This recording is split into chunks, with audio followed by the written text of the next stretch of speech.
तो उसकी भी तबीयत मचल गई, अरे मैं भी चलो थोड़ा सा लट्टू उट्टू नचा लो। फिर भी मजा आने लगा उसके, चलो भाई लट्टू नचाया जाए। देख कर होता है ना, हमें भी लट्टू दो, हम भी खेलेंगे ऐसे रोब के साथ। तो हेलो बच्चों, शुरू करते हैं आज की एक कहानी, विष के दांत। और ध्यान से सुनना है, इसमें हम अपनी मातृ लैंग्वेज भोजपुरी का भी यूज करेंगे। साथ में यह कहानी थोड़ी सी मस्ती, थोड़ी सी मजाक, थोड़ा सा इमोशन से भरी हुई कहानी है, और जिनके लेखक हैं नलिन बिलोचन शर्मा जी। नलिन बिलोचन शर्मा जी, सुनना है ध्यान से कहानी। इनका जन्म 18 फरवरी 1916 में हुआ था, पटना के बंदरघाट में। ध्यान से सुनना है, 18 फरवरी 1916 में इनका जन्म हुआ था, और इनकी मृत्यु की बात करें तो 12 सितंबर 1961 में इनकी मृत्यु हुई थी। ठीक है ना। और इतने समय में इन्होंने बड़े अच्छे अच्छे कहानियां, उपन्यास, रचनाएं की। उनमें से एक रचना है विष के दांत, जो कि आज हम लोग पढ़ने वाले हैं। इनका जन्म स्थान याद रखना है, क्योंकि जन्म मृत्यु से क्वेश्चन एग्जाम में पूछे जाते हैं। तो जन्म इनका पटना के बंदरघाट में हुआ था, और इनके पिता थे पंडित रामावतार शर्मा, और ये अपने भाइयों में सबसे बड़े भाई थे, यानी पंडित रामावतार शर्मा के सबसे बड़े लड़के थे। ठीक है ना। इनके पिताजी दर्शन और संस्कृत के महान विद्वान थे। ठीक है ना। इनकी मम्मी का नाम था रत्नावती सर। ठीक है। और इन्होंने पटना कॉलेजिएट स्कूल से पढ़ाई की, और हिंदी और संस्कृत दोनों में 2 बार मास्टर डिग्री यानी ग्रेजुएशन प्राप्त की, एमए की 2 बार, एक बार संस्कृत से, एक बार हिंदी से, 2 बार एमए इन्होंने की। इसके अलावा जैन कॉलेज आरा, जो कि आज भी है, उस कॉलेज में ये हिंदी का अध्यक्ष रह चुके हैं। फिर से रांची कॉलेज में भी अध्यक्ष रह चुके हैं। इस तरह इन्होंने काम की। इन्होंने बड़ी अच्छे अच्छे रचनाएं भी लिख डाली, उपन्यास भी लिखे इन्होंने। ठीक है। तो शुरू करते हैं इनकी एक रचना, एक उपन्यास, विष के दांत, जो कि मस्त कहानी है। कहानी के सार थोड़ा सा समझ लेते हैं, बिल्कुल समझ में आएगा, थोड़ा सा मजा आने लगा पढ़ने में। कहानी में, एक कहानी जो है अमीरी और गरीबी की कहानी है, 2 पक्षों की कहानी, अमीरों का धौंस गरीबों के ऊपर। इस कहानी के प्रमुख पात्र मदन, प्रमुख पात्र का है या हीरो का है? कहानी के हीरो है मदन। और इस कहानी में एक पात्र है सेन साहब।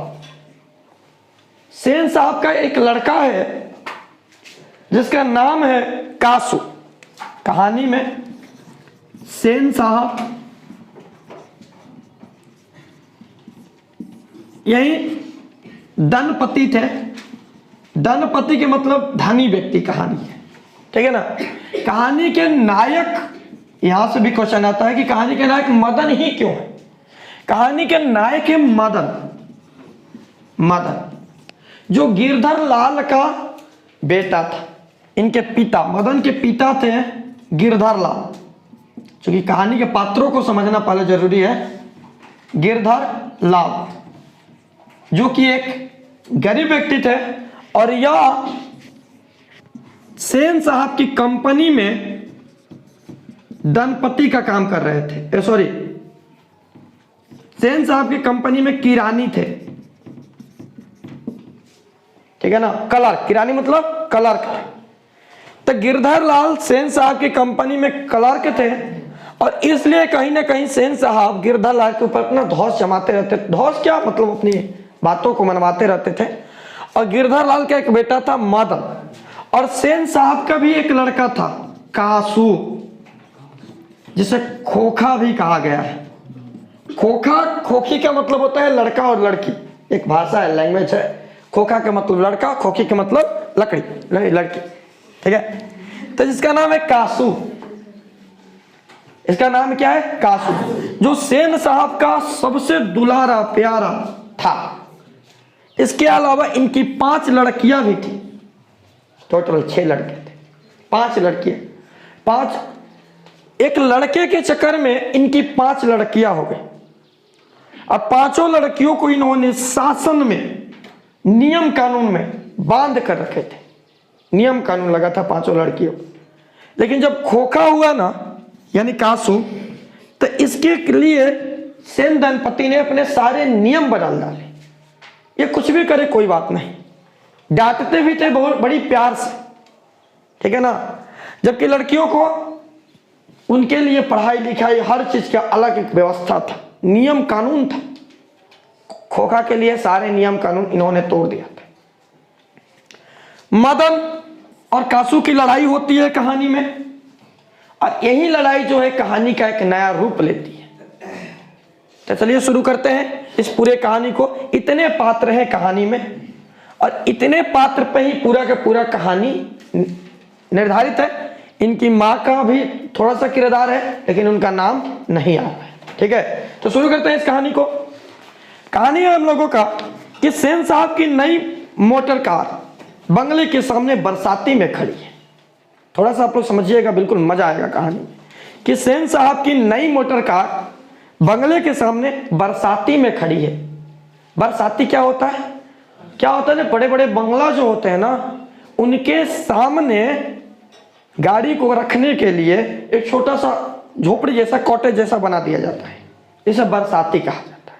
गाड़ी को रखने के लिए बड़े बड़े महल के सामने देखे होंगे आप लोग कि उसके सामने एक छोटा सा झोपड़ी बना दिया जाता है, जिसमें गाड़ी को पार्क किया जाता है, रखा जाता है रात के समय में। और काली चमकती हुई स्ट्रीमल एंड जैसे कोयल घोंसले से कब उड़ जाए। यानी गाड़ी कैसे थी सेन साहब की? सेन साहब की गाड़ी बिल्कुल नई मोटर कार सेन साहब ने खरीदा था। और गाड़ी का नाम, यहां से 2-3 क्वेश्चन एग्जाम में पूछे जाते हैं, बिल्कुल ध्यान देना है। काली चमकती हुई बिल्कुल स्ट्रीमल एंड, गाड़ी का नाम क्या था? स्ट्रीमल एंड पूछा था, गाड़ी का नाम स्ट्रीमल एंड। और बिल्कुल गाड़ी का रंग कैसा था? काला। तो ये सब ऑब्जेक्टिव क्वेश्चन है, एग्जाम के लिए ऑब्जेक्टिव क्वेश्चन है। तो गाड़ी का रंग बिल्कुल काला था, स्ट्रीमल एंड। जैसे कोयल घोंसले से कब उड़ जाए। बिल्कुल सेन साहब अपने ड्राइवर को सोफर कहा जाता है, इसमें ड्राइवर को सोफर के नाम से, सोफर और क्लीनर, सोफर का मतलब ड्राइवर, क्लीनर के मतलब साफ सफाई करने वाला। तो गाड़ी को बिल्कुल धो धा के, चमका के, साफ सुथरा करके और बरसाती में रखा गया था। मतलब सेन साहब का एकदम कठिन नियम था कि कोई भी उस गाड़ी को टच ना करे, छूने से भी गाड़ी गंदा हो जाए। इसका किरदार है, इसलिए बार बार यह चीज आ रहा है। पहले गाड़ी कैसा डालो? काला, एकदम चमकत रहे हुए। और गाड़ी का नाम क्या रहे? स्ट्रीमल एंड। इकुल यार नाम याद रखे, ठीक है ना।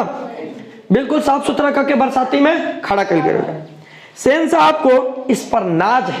सेन साहब अपन गाड़ी पर नाज, जिससे पहले के लोग घोड़ा पर नाज करते रहे ना, सेन साहब अपना गाड़ी के ऊपर नाच करते रहे। उनका गर्व रहा कि हमारे यहाँ गाड़ी पर, माना वो जमाना में सेन साहब के यहाँ गाड़ी, वो स्ट्रीमल एंड सबसे महंगा गाड़ी ना, बिल्कुल नई मॉडल की, सुना ध्यान से, बिल्कुल नया मॉडल के नए नए लॉन्च होला। जैसे मान लो अभी आईफोन लॉन्च भइल बा, कौन 15 प्रो ऐसा कुछ लॉन्च भइल बा ना, तो बिल्कुल वही तरी उस समय की बिल्कुल नई मॉडल।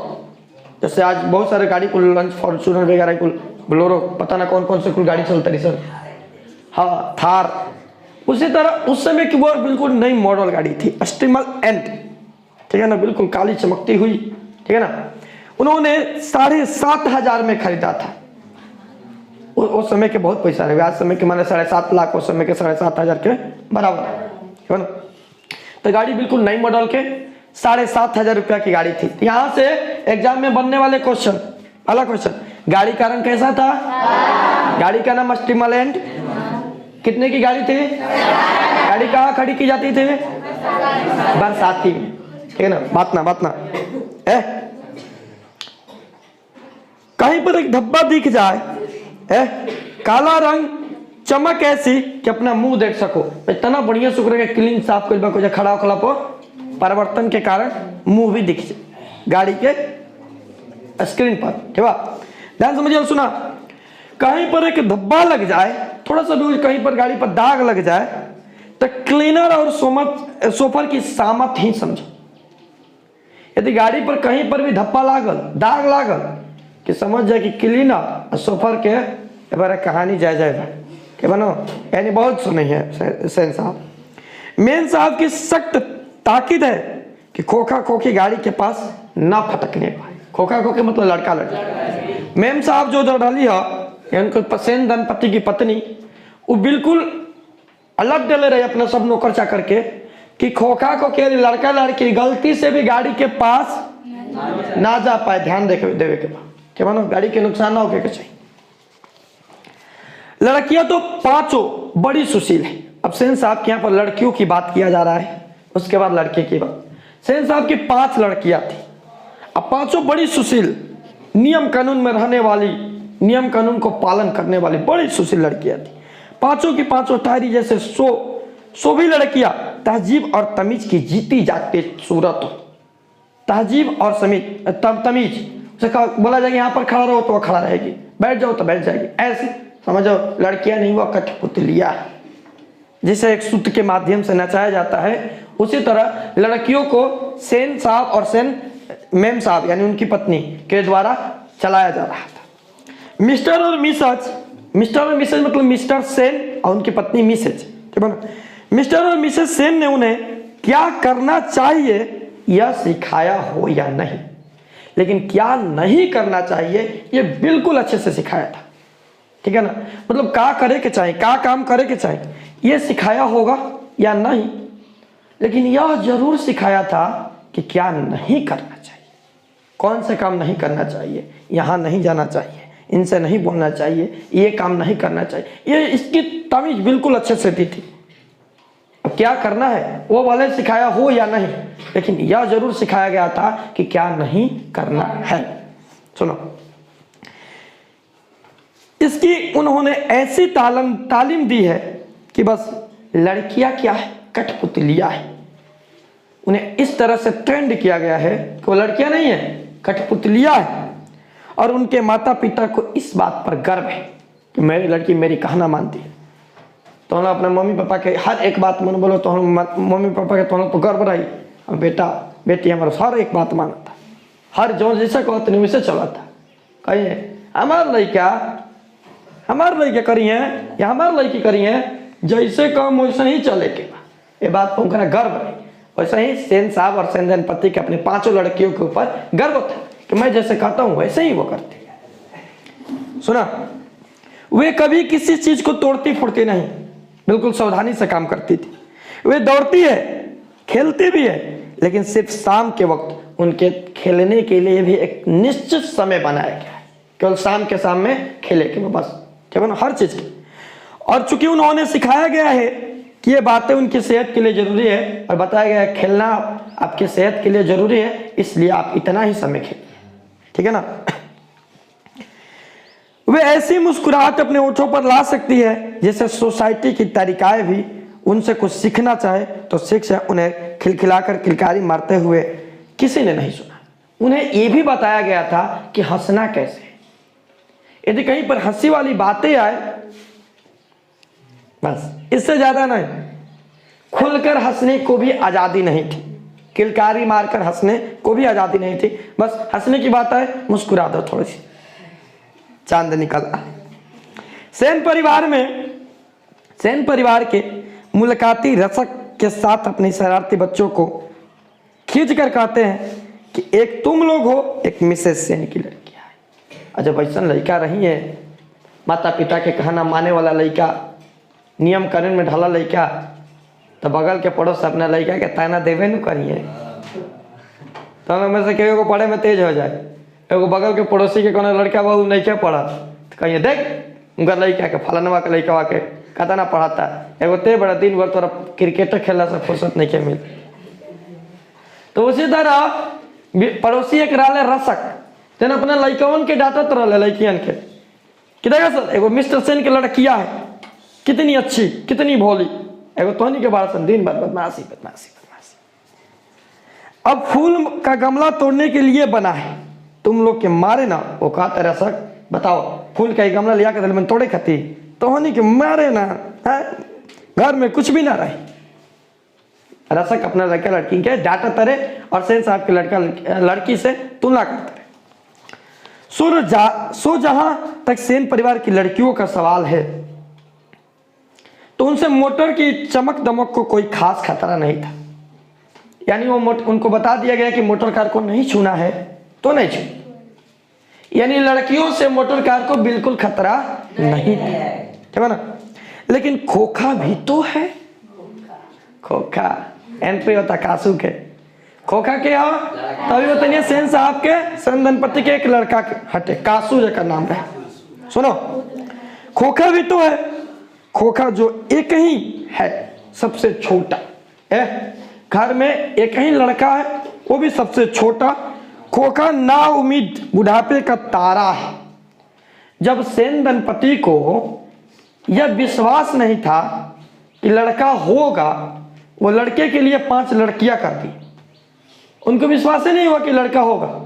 तब अंत में एक लड़का खोखा पैदा हुआ था, कासू, ठीक है ना। सुनो, यह नहीं कि मिसेस सेन अपना बुढ़ापे का कोई ताल्लुकात किसी हालात में मनाने को तैयार हो, और सेन साहब सचमुच बूढ़े नहीं लगते हैं, लेकिन मानने लगे हैं। मानने लगने की बात ही अलग है, यानी सेन साहब अभी बुढ़ाई ना रहे लेकिन मानत रहे कि अब हमने की उम्मीद हो गई ना, लोग 25-30 के बाद मानने लगे लेकिन उम्मीद हो गई। सुना, हकीकत तो यह है कि खोखा का अविभार तब जाकर हुआ था, अविभार मतलब जन्म, खोखा का जन्म तब हुआ था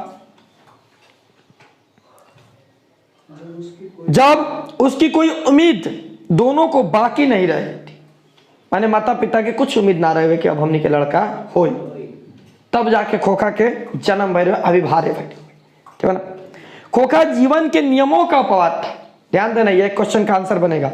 खोखा अपने जीवन के नियमों का अपवाद था, और यह अस्वाभाविक था कि वह घर के नियमों का भी अपवाद हो, और इस तरह मोटर को कोई खतरा हो सकता था तो खोखा बिल्कुल उत्पाती लड़का था, उत्पात। और माता पिता का एक ही लड़का है तो डांटेंगे भी नहीं, कम डांटेंगे भी प्यार से, ठीक है ना। तो बिल्कुल उत्पात किए रहता था, कुछ किसी भी चीज को तोड़ता रहता था, फेंकता रहता था, पूरे घर में हलचल मचा कर रखा था, ठीक है ना। वो अपने बड़ी बहनों को भी मार देता था, इसके अलावा घर के नौकरों पर भी हाथ चला देता था, ठीक है ना। बिल्कुल खतरनाक बात ऐसी है, ध्यान रखना। यहाँ पर 5 लड़कियों का नाम दिया गया है, बिल्कुल आप लोग याद कर लीजिएगा। बात ऐसी है कि सीमा, रजनी, आलू, सेफालो, आरती। सीमा, रजनी, आलो, सेफालो, आरती, ये 5 लड़कियां। सुनो, 5 लड़की सेन साहब की थी, सीमा, रजनी, आलो, सेफालो, आरती। 5 लड़कियों का नाम याद रखना है, क्वेश्चन के आंसर के लिए महत्वपूर्ण रहेंगे। बात बंद करो। 5 हुई तो उनके लिए घर में एक अलग नियम रखा गया, दूसरी तरह की शिक्षा रखी गई, और खोखा के लिए अलग दूसरी तरह की शिक्षा थी, ठीक है ना। यानी घर में लड़की और लड़के में भेदभाव हो रहा, लड़कियों के लिए अलग शिक्षा व्यवस्था और लड़कों के लिए अलग शिक्षा व्यवस्था। 5 लड़कियों के लिए अलग से शिक्षा व्यवस्था की गई थी और लड़कों के लिए अलग शिक्षा व्यवस्था किया गया था। सेनों का कहना था कि खोखा आखिर अपने बाप का बेटा था, उसे तो इंजीनियर होना चाहिए। याद रखना, यहां पर भी एक क्वेश्चन बनता है कि सेन साहब अपने लड़कियों को क्या बनाना चाहते थे? सेन साहब कहते थे कि अपने बाप, आज वाले इंजीनियर की थोड़ी सी अहमियत कम है, लेकिन उस समय इंजीनियर की बहुत सारे अहमियत थी। ये कहते थे कि खोखा अपने बाप का इकलौता पुत्र है, इसलिए इसे तो इंजीनियर ही बनना चाहिए, और अभी से उसमें ये लक्षण दिखाई पड़ते हैं।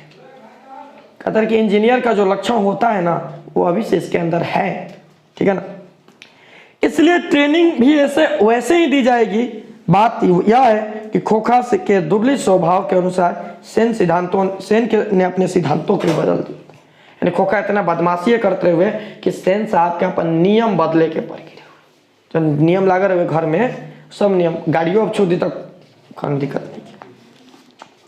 अक्सर ऐसा होता है कि सेन परिवार के दोस्त आते हैं सेन परिवार के कुछ फ्रेंड दोस्त जो भड़कीले से ड्राइंग रूम में बैठते हैं। ड्राइंग रूम मतलब बैठक का एक है बड़ा सर, उसी में बैठते हैं, हॉल जैसा बना है, और बातचीत के लिए विशेष विषय का अभाव होने पर चर्चा निकल पाते हैं। बातचीत तो हो ना, अब देखा बड़े लोगों की बातचीत तनी अलग होला, तनी बड़े लेवल के होला, हर बातचीत में कुछ ना कुछ लॉजिक रहे, केवल छोटे लोगों के बातचीत में थोड़ा हंसी मजाक ये सब है।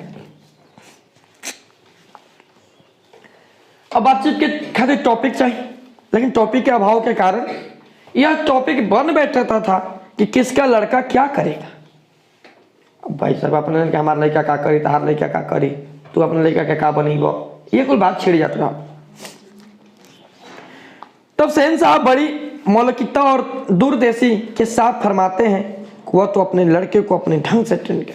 तब सेन साहब कहते थे बिल्कुल बिल्कुल मौलिकता एकदम उदार के साथ में, सब अपनी अपनी बातें कर रहे हैं, उसी में सेन साहब भी अपनी बातें करते थे। मैं तो अपने लड़के को अलग से ट्रेंड करूंगा, इंजीनियर बनाऊंगा, ऐसे बड़ी लहजे में कहते थे। ठीक है, कहते आजकल की पढ़ाई बिल्कुल फिजूल है, ये किताबी पढ़ाई आजकल की पढ़ाई बिल्कुल फिजूल है, ये सब पढ़ाई कोई पढ़ाई है, सेन साहब का कहना था। वो तो अपनी तरह बिजनेसमैन इंजीनियर बनाने का तरीका, हम तो अपने बेटे को बड़ा बिजनेसमैन इंजीनियर बनाऊंगा। ठीक है ना, ध्यान देना। अब देखिए ना, कहते अब देखिए ना, सेन साहब कहते हैं खोखा 5 साल का तो हो रहा है। कहते देखिए ना, अब तो खोखा 5 साल का हो रहा है। लोग कहते हैं, लोगों का कहना है कि इसे किंडरगार्टन स्कूल में भेज दो। किंडरगार्टन स्कूल एक स्कूल है, प्राइवेट स्कूल, जहाँ पर पढ़ने के लिए लड़के जाते हैं। लेकिन मतलब कहते रहे सेन साहब की, लोग कहते हैं कि इसे किंडरगार्टन स्कूल में भेज दो, लेकिन मैंने अभी यह इंतजाम किया है कि कारखाने से बड़ई, जो उनका कारखाना था, सेन साहब का अपना कारखाना था, कहते कि मैंने इंतजाम किया है कि कारखाने से बड़ई मिस्त्री को बुलाया जाए और 2-1 घंटे के लिए आकर इनके साथ ठोक पीट करें।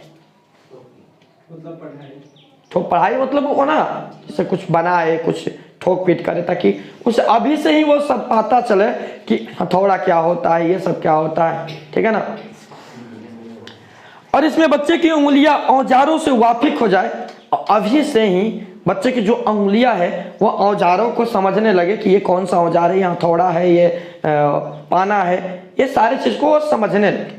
ठीक है ना, हिंदुस्तानी लोग ये नहीं समझते, कहते कि हमारे देश के लोग जो है ना ये नहीं समझते, ये बस किताबी ज्ञान को समझते हैं।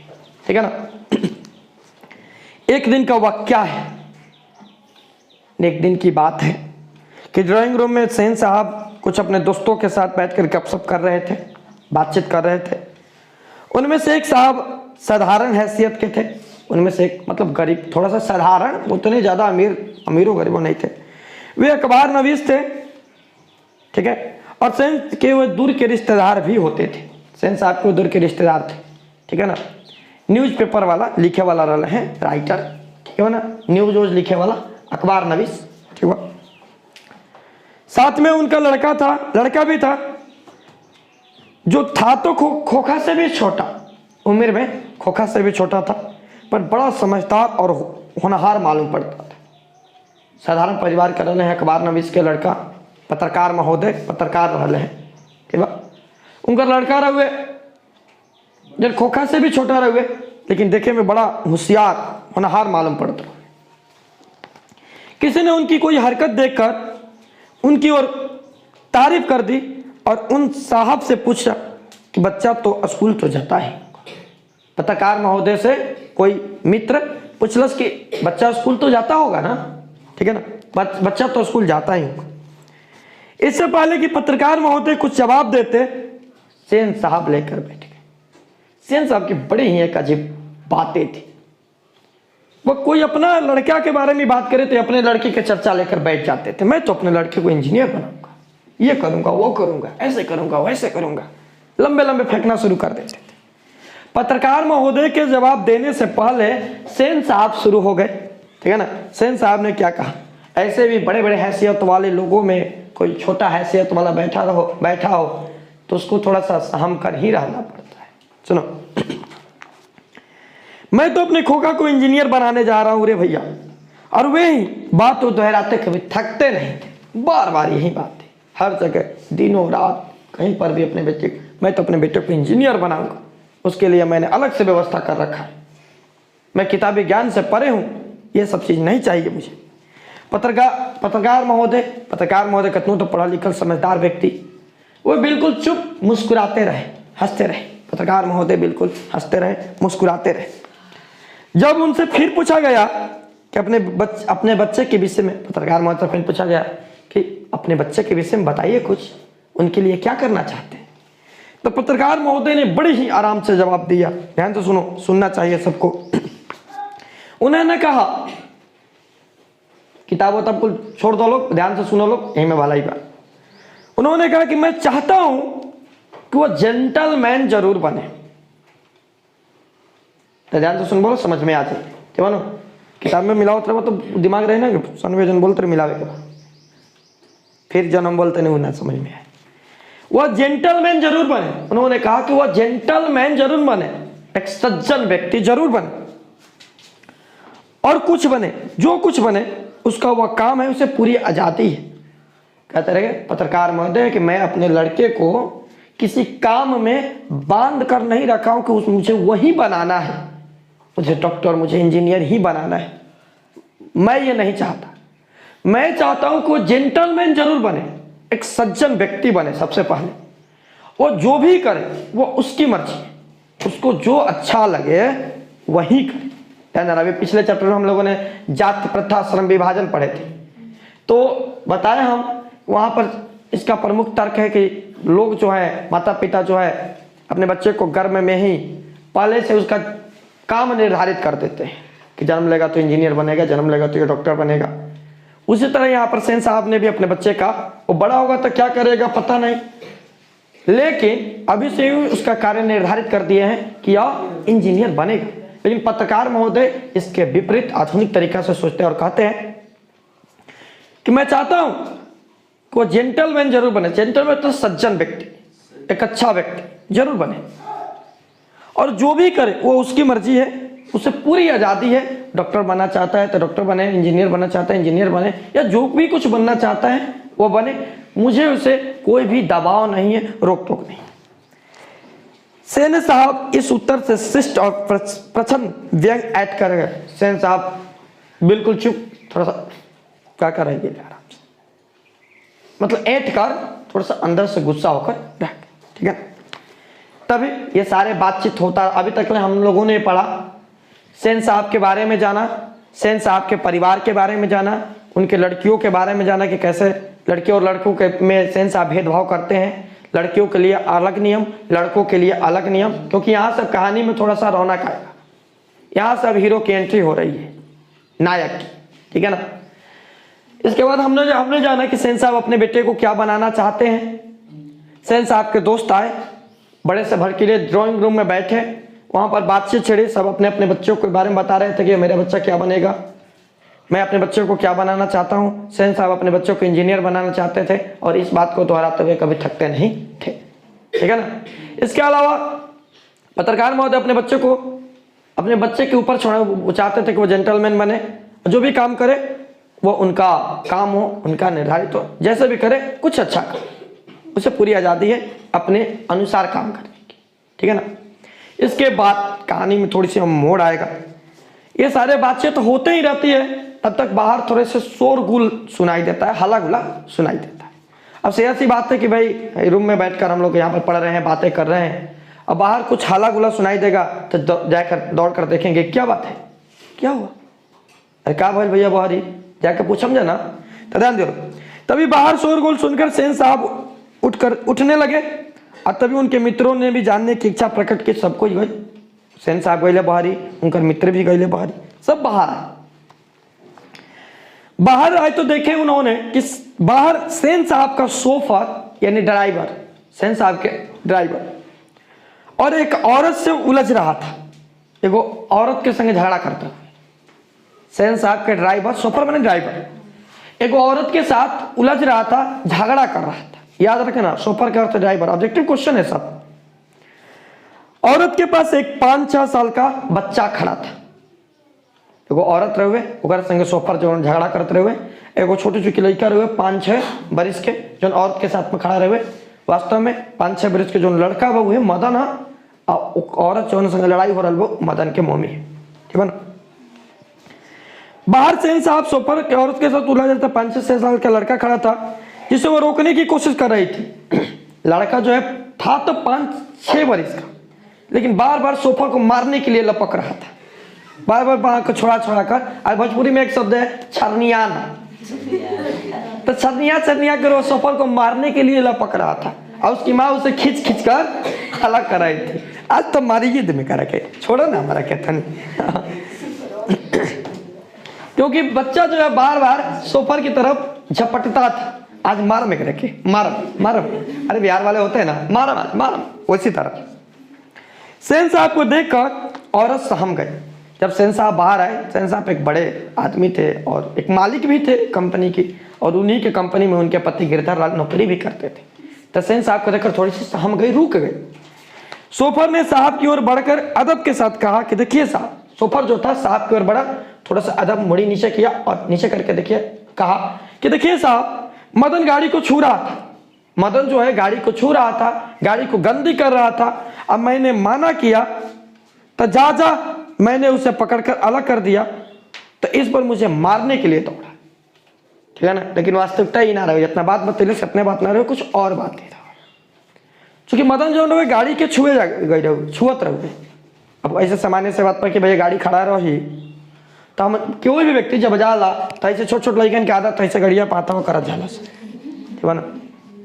बस एक खाती वाइल सोफर पकड़ के कहे गाड़ी कहाँ छोले, ऐसे खींच के अलग कर दिया, जब अलग ना कहे धकेल दिया, धकेला से घुटनों फूट गिरे हुए मदन के, ठीक बा। बात ऐसे ही रहे, ये लोग बार बार मारे जाते रहे, मम्मी भी आगे रहे, ध्यान समझ लो। और कहते कि जब मैंने सोफर का अलग सेंस आता कि जब मैंने उसे अलग किया तो मुझे मारने दौड़ा। अब उसकी माँ भी आकर खमा मुझसे लड़ाई कर रही है, झगड़ा कर रही है, ठीक है ना। मदन की माँ कुछ कहना नहीं चाहती थी, वो बिल्कुल चुप थी। बड़े आदमी के सामने बोलना थोड़ा सा अजीब सा अलग सा लगता है, इसलिए वो बिल्कुल सहम थे, चुप थे। लेकिन सेन साहब के सटे ओठ को देखकर चुप रह गई। सेन साहब भी कुछ भी जवाब नहीं दिया, बिल्कुल शांत। और सेन साहब ने एक बड़े सहित कठोर स्वर में कहा, सेन साहब बिल्कुल कठिन होकर कड़े आवाज में उन्होंने कहा, मदन की माँ ले जाओ मदन को, और देखना वह फिर ऐसी हरकत ना करे। थोड़ी सी कड़े आवाज, डांट कर, फटकार लगाकर ऐसे बोले, ले जाओ यहाँ से, अब देखना फिर कभी ऐसी गलती ना करे। क्योंकि उनके मित्र साहब भी तो थे, उनके सामने यदि वो कुछ बड़ा भला कहते तो बेइज्जती हो जाती, ये भी शब्द था, ठीक है ना। मदन की माँ अपने बच्चे को लेकर बाएं घुटने से निकलता हुआ खून को पोंछती हुई चली गई। बताइए ना, घुटना फट गिरा, ब्लड निकला था, पोंछते हुए लेकर चली गई। ड्राइवर ने शायद ढकेल दिया था, ड्राइवर क्या कर ले रहे हो, मदन के ढकेल दे ले रहे हो, वो गिर पड़ा था। लेकिन एक मामूली सी किरानी के बेटे को सेन साहब के ड्राइवर ने धक्का दे दिया। मामूली सी किरानी के बेटा, क्लर्क के बेटा को ड्राइवर, सेन साहब के ड्राइवर ने धक्का दिया था और उसे चोट आ गई। तो आखिर ऐसी कौन सी बड़ी बात हो गई, ठीक है ना। ये सेन साहब और उनके परिवार के लिए कोई बड़ी बात नहीं थी, ठीक है ना। चोट खोखा को लगा रहा था तब ना बड़ी बात थी, वो तो मदन को लगा है। ठीक इसी वक्त ध्यान देना, यह थोड़ी सी मजाक की बात है, मदन ने केवल गाड़ी को छुआ था, उसके लिए इतना सारा हो गया। ठीक इसी वक्त ये सारे बातें जो है आगे चल रही है, ये घटनाएं आगे हो रही है। और ठीक इसी वक्त मोटर गाड़ी के पीछे खट खट की आवाज सुनकर सेन साहब के पीछे, मोटर गाड़ी के पीछे खट खट की आवाज सुनाई देता, और मोटर गाड़ी के पीछे सेन साहब लपड़े का भाई पीछा का आवाज आता गाड़िया में। सोफर भी दौड़ा, सब कोई दौड़ा गाड़ी के पीछे, जे जानत रहे गाड़ी के बारे में। और लोग सीढ़ियों से उतरकर अपनी अपनी गाड़ी, बाकी जो मित्र रहा सीढ़ी पर से उतर अपना अपने गाड़ी की तरफ घर जाए खातिर तैयार हो गए। सभी ने देखा कि सेन साहब खोखा को गोद में लेकर हल्की गोदी में ले बने हल्की हल्की मुस्कुराए। पागल कहे क्या, ऐसे कह चला से करता रहा, ऐसे हंस हंस के थोड़ी मुस्कुराहट के साथ उसे डांट रहे थे, ठीक है ना। और मोटर की पिछली बत्ती का लाल सीता चकनाचूर हो गया था। खोखा का क्लियर हुआ, आगे मदन के गाड़ी छुआ कटी डटा था, पीछे जाके मार के बत्ती फोड़ दे रहे गाड़ी।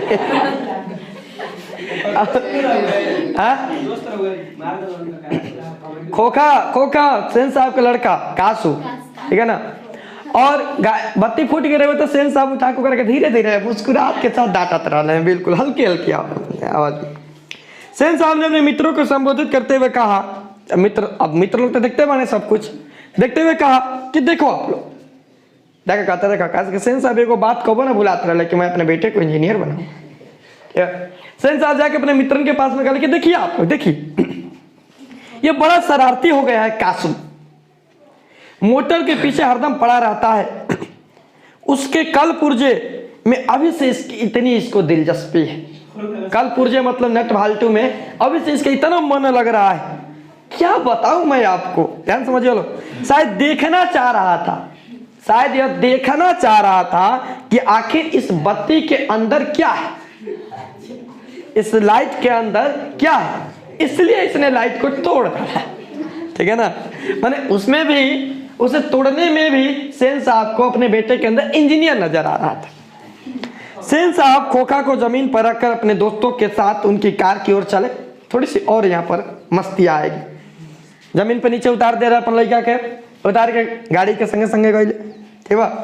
उन्होंने अपने मित्रों की भाव भागिमा को देखी, देखते ही कुछ समझ पाते, इसमें कोई शक नहीं था। मित्र में अभी लगभग ना करे, सबके लगी कि एगो लड़का आयल गाड़ी के छुअला खाती के सोफा ढकेल दिला, घुटना फूट गई, इतना झगड़ा भइल।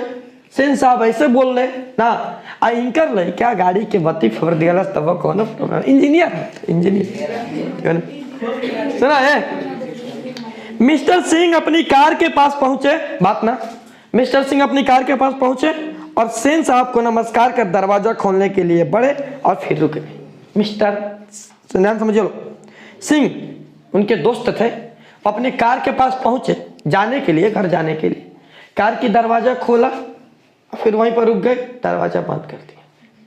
उनकी नजर कहाँ गई, गाड़ी के पिछले टायर पर। उनकी निगाह अचानक से अगले चक्के पर गई। उन्होंने नजदीक जाकर देखा तो परेशानी से उनके हालत खड़े हो गए। ओ टायर बिल्कुल बैठ गया था, उसमें सारा हवा खत्म, शायद पंचर हो गया था। सेन साहब भी आगे बढ़कर आए और उन्होंने झिझकते हुए बोले, आए आगे, ओहो कहीं ऐसा तो नहीं कि कासू ने हवा निकाल दिया। सेन साहब कल अपना ड्राइवर से, ड्राइवर जरा दूसरे चक्के को भी देख लो तो, और पंप लेकर आओ, हवा भर दो। सेन साहब कल, और हाँ कुर्सियां लॉन में लगवा दो, लॉन मतलब खुला सा बगीचा जैसा रहा। तब तक हम यहाँ पर बैठते हैं। ड्राइवर ने एक चक्के का कार का एक चक्का लगाना सूचना दी कि दूसरे ओर के पिछले चक्के की भी हवा निकली हुई थी। एगो अगला चक्का कहला नो, और गाड़ी में चक्का एक्स्ट्रा रहेला टायर, तोरा के बदल दिया गया स्टेपनी लगा के। तब पीछे वाला में कहल कि मालिक पीछे वाला चक्का में भी से हवा निकल गई बा। लो काम तो कासू बाबू का, ड्राइवर कहता है, काम तो कासू बाबू का ही मालूम पड़ता था क्योंकि उधर खेल रहे थे, ठीक है ना। सोफर ने बताया पंप लाने, सोफर बता के पंप लाने चली गई। फिर मुखर्जी साहब की गाड़ी सकुशल थी। मुखर्जी साहब दूसरे मित्र थे, और वो अपने और पत्रकार महोदय के परिवार के साथ चलते बने। वो अपना परिवार और पत्रकार महोदय उनका परिवार के साथ में लेके चल, ठीक है ना। सेन साहब और मिस्टर सिंह लॉन में कुर्सियों पर बैठे बातें करते हैं। बातों के सिलसिला में ही सेन साहब ने बताया कि कासू इधर चक्के से हवा निकालने की हिकत जान निकल, कासू हवा निकाले जान गई, वो चेक करते कि हवा कैसे निकलता है, ये भी तो इंजीनियर के काम हो।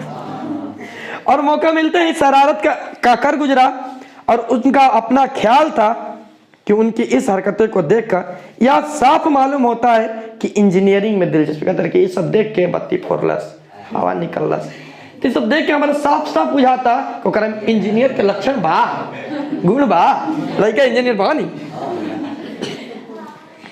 इसी तरह दूसरी बेमतलब की बातें होती रही, इधर उधर की बातें होती रही। मिस्टर सिंह को कोई ज्यादा मतलब नहीं था, लेकिन वो सुन रहे थे, क्या करें, बात तो वही है। चक्कों में पंप नहीं हो गया तब तक मिस्टर सिंह रुखसत नहीं हो गए, तब तक ये बातें चलती रही। और कोई भी बातें हो, एक बार ये सारी बातों के जलेबी घूमकर एक जगह पर आकर टिकती थी कि मेरे अंदर, बेटे के अंदर इंजीनियर बनने की लालसा है, मैं उसे इंजीनियर बनाऊंगा, ठीक है ना। सेन साहब अंदर लौटे तो बेवरा, अब सारे मित्र चले गए, सेन साहब अपने घर के अंदर लौटे और मदन के पिता गिरधर लाल, मदन के पिता का नाम था गिरधर लाल, उन्होंने फैक्ट्री में किरानी था और सेन साहब की फैक्ट्री में वे काम करते थे, किरानी थे, और उन्होंने ही उनको रहने के लिए एक छोटा सा कॉटेज दिया था, जैसे हम लोग जाते हैं ना कंपनी की ओर से नहीं मिलता रहने के लिए, उसी टाइप का। और आते गए कोने में आउट हाउस में वो रहता था, बुला लाने का हुक्म दिया गया, काले अपने नौकर से सेन साहब कि जाओ गिरधर लाल को बुला कर लाओ, ठीक है ना। अभी गुस्सा शांत थोड़ी नहीं केवल मदन वाला कहानी खत्म थोड़ी नहीं केवल, अब तो शुरू हुई कहानी, ध्यान से सुनिए लो।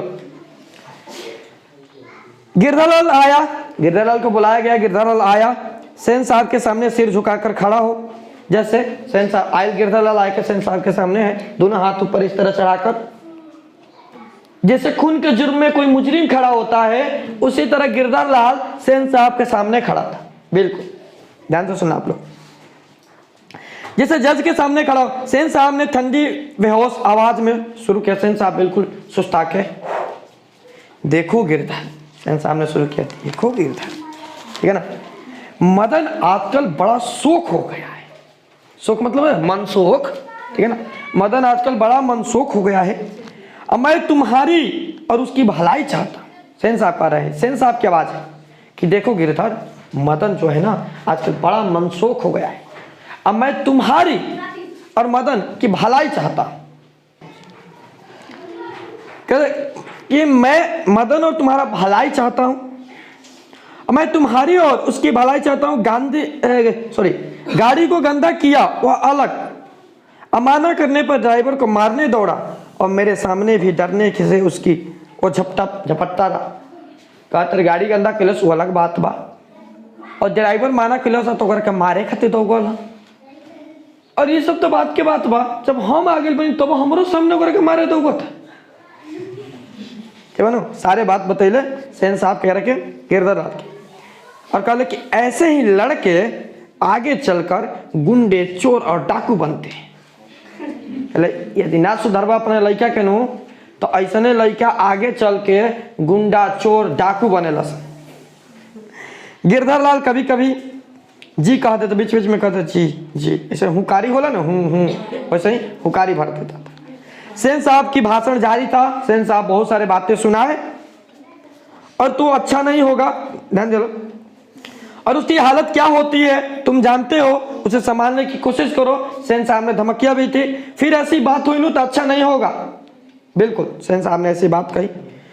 उस रात गिरधर के क्वार्टर में आते हुए मदन ने चित्कार के सेनों का आराम दे सहनार गूंज गया। गिरधरलाल की वो बड़ा खासियत बात रहे, ध्यान से समझिए लो।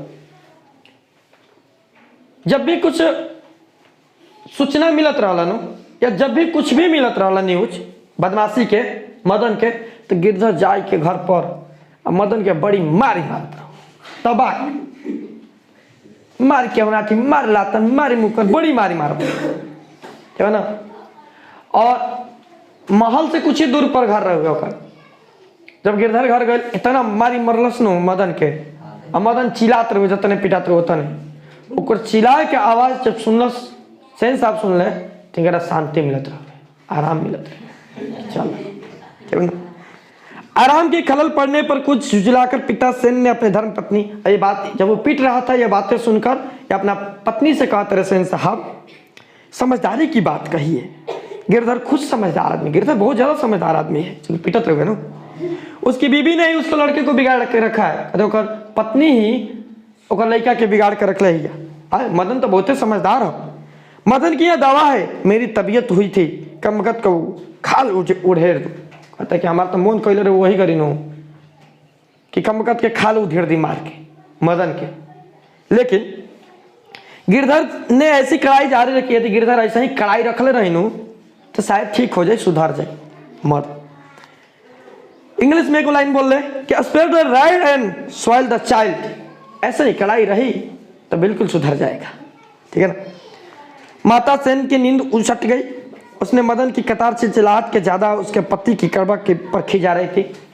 चल उनके पत्नी रहे मदन के आवाज से ज्यादा उनका अपना पति पर गुस्सा आवत रहे, उनकी चिलचिलाहट पर गुस्सा आवत रहे, उनकी बातें पर गुस्सा आवत रहे। लेकिन उन्होंने अपनी खींचे मदन पर उतारी। कम वक्त कौवे जैसे काव काव चिल्ला रहे हैं, लेकिन अपने पति के तो बोल नहीं की सकत। देखा तरी सुअर कहीं का काव काव चिल्लाता कौवे ले। वास्तव में वो गुस्सा रहे के कर सेन साहब के, लेकिन काट के क्या खाती रही मदन खाती। ध्यान समझो, भीख मांगना कहीं का आई रहे खोखा के बराबरी करे। मदन की आर्त रुदन रुक गया था, खैरियत थी, मतलब करा चिल्लाई रुक गिरे हुए। उसकी शिष्किया सेनों के शयनार तक नहीं पहुंच सकती थी, अब शिष्कत रहे खाली। ऐसा होता है ना, तो जो सेन के घर तक ना पहुंच पावत रहे। लेकिन दूसरे दिन तो बिल्कुल बेदब मामला हो गया। अब अगला दिन बिहान भाई सुबह में क्या बोल, ध्यान समझ लो। शाम का वक्त था, खेलने कूदने खोखा जो था बंगले से आते के बगल वाली गली में जा निकला। ढेर नहीं कहता मुझे और बात क्या क्या मोबाइल में भैया तो धोखा दिए। तो बातें ऐसे हुई कि अगला दिन रात को मदन पीटा, चिल्लाया, रोया, फिर सुबह हुई। और सुबह अगला दिन शाम का समय, और कहानी एक नया मोड़ लिया यहाँ पर। देखो सुनो, शाम का वक्त था, खेलने कूदने खोखा जो था बंगले के अहाते की बगल वाली गली में जा निकला। खोखा घर से बाहर निकल खेले के चक्कर में, अरे बात तो लेके ना, बगल वाला गली में निकल गई जहाँ पर कुल मजदूर के लड़के वगैरह रहते थे। यहाँ पर खोखा भी था। वो सुना, वह धूल में मदन पड़ोसियों के आवारागर्द छोकरों के साथ लट्टू नचा रहा था। सुना ध्यान से, मदन जो था ना, ध्यान देना, वो अपने मोहल्ले के लड़कों का लीडर था, मालिक, जो कहेगा वो सभी करेंगे। हाँ मदन अपने मोहल्ले के लड़कों को, जिसे कहानी में आवारागर्द कहा गया है। आवारागर्द बदमाश लड़के, गाली गलौज देने वाले लड़के, खेलने वाले लड़के। सुनो, आवारागर्द छोकरों के साथ में लट्टू नचा रहा था। पहुंचा खोखा तो देखा कि मदन जो है वो मदन को नहीं पहचानता था।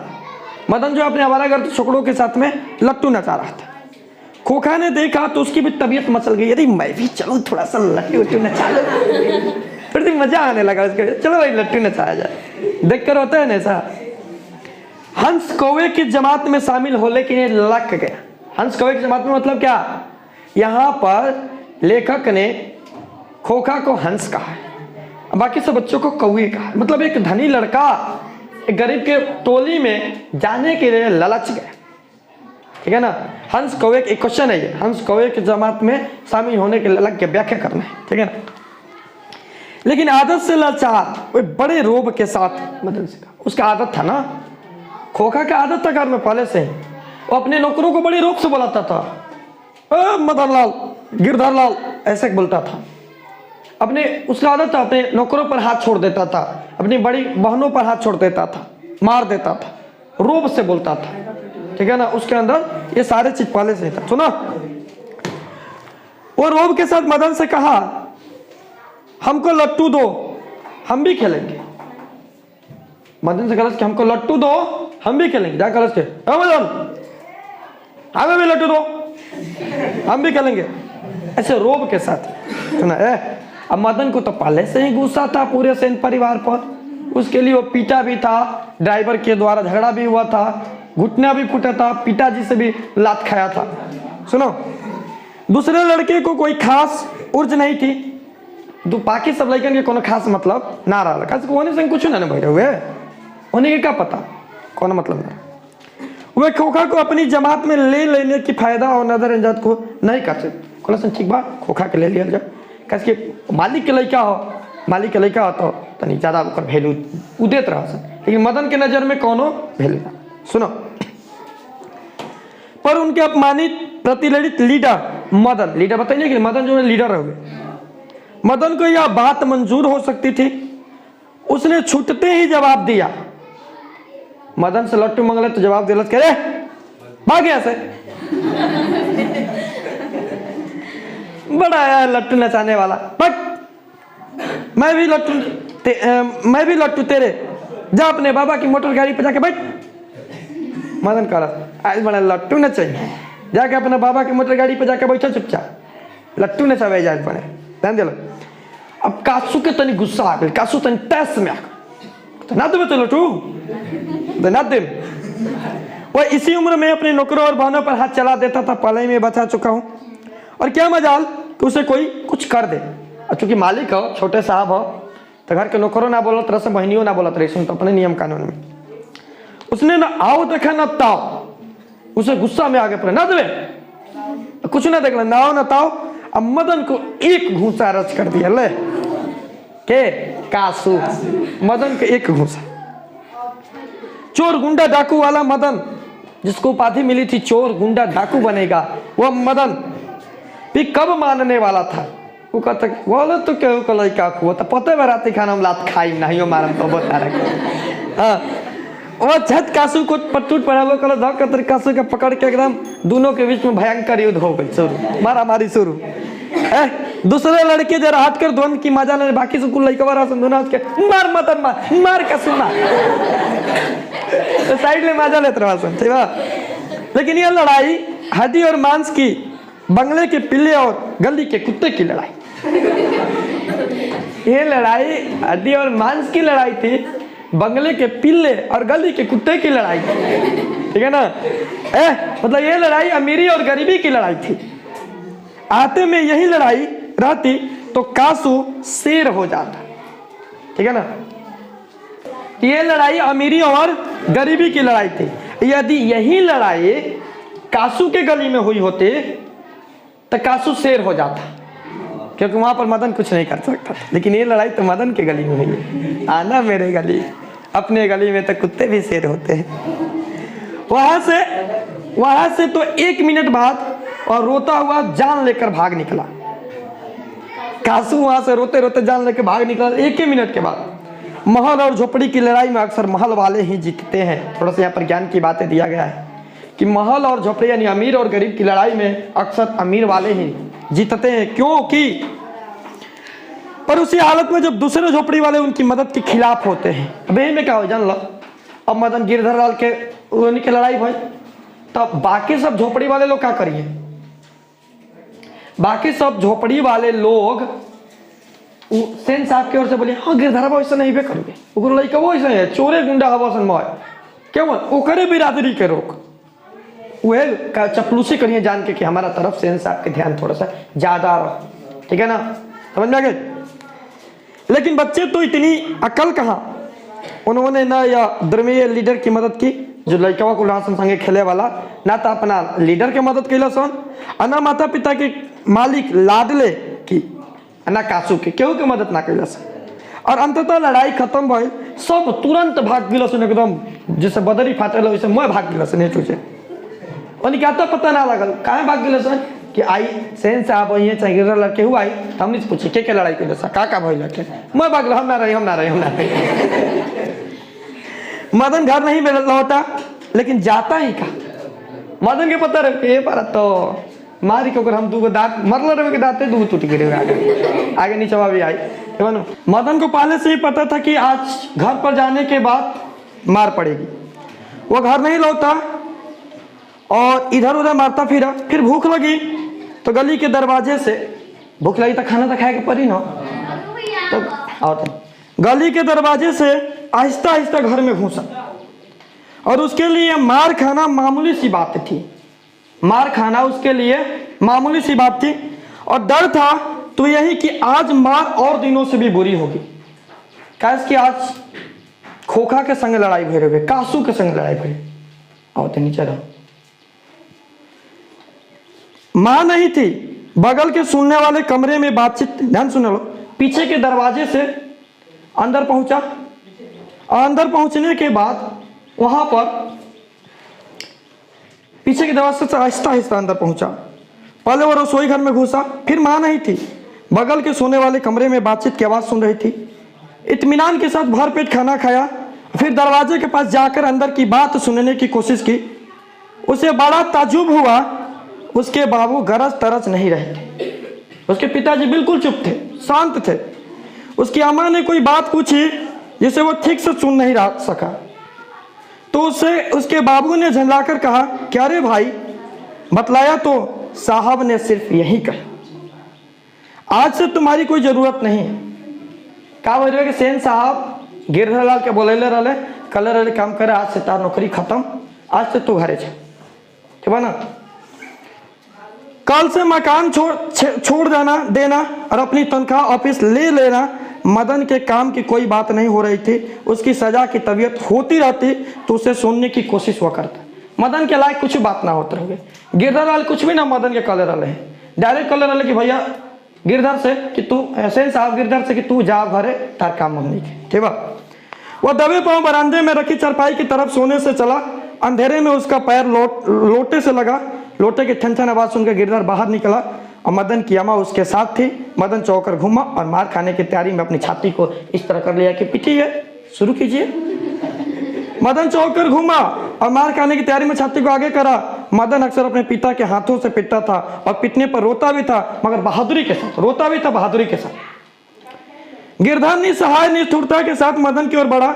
मदन ने अपने दांत भींच लिए और गिरधर मदन के बिल्कुल पास आ गया था कि अचानक वो ठिठक गया और उसके चेहरे से नाराजगी के बादल हट गए और उसने लपक कर मदन के हाथों से उठा लिया। अब केवल मदन के मरलस ना, हाथों से उठा लिया लस।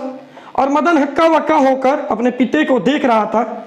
उसे याद नहीं कि उसके पिता कब उसे इस तरह प्यार किया, बिल्कुल प्यार से बोला तरह है। और कभी किया तो गिरधर बेपरवाही, उल्लास और गर्व के साथ बोल उठा कि किसी के लिए नौकरी से निकाल जाने की मुमकिन हो सकता है। शाबाश बेटा, तेरा एक बाप है कि तुझे तो वे खोखा के दो दांत ही तोड़ डाली। कहते तार बाप है बाकी कब जिंदगी में ना बोलस सेन साहब के खिलाफ, लेकिन बेटा हमारे मार के दो दांत तोड़ दे। बिल्कुल शाबाश, चल ऐसा नौकरी के काम नहीं के, नौकरी छोड़ के चल जाओ कहीं और, हो जा रहा जो काम कर। तो ये रहा कहानी सेन साहब के। काले का सारांश समझा के कल क्वेश्चन आंसर सब देखल जाए, ठीक है।